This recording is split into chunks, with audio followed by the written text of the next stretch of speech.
Welcome. In this quick and easy tutorial, I'm going to be showing you how to upload a product on Gumroad. You might be wondering, when you go ahead and click on new product right here, select it digital or whatever, add in the name, and then give it in the price. Click on next, customize. All right. And in this page, you might be wondering, where is the upload button, or where can I find a button that I can upload my files? All right. So you have the description right here. You should not use this one if you want to upload your files, okay? You should go ahead over to content right here at the very top, and here you have it.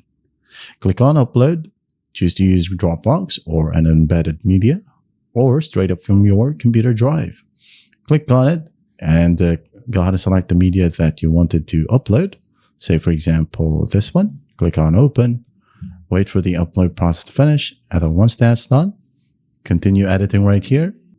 Do not forget to save the changes, publish and continue, and you're good to go. That is how you upload a product on Gumroad. I hope this video helps, and I'll see you in the next one.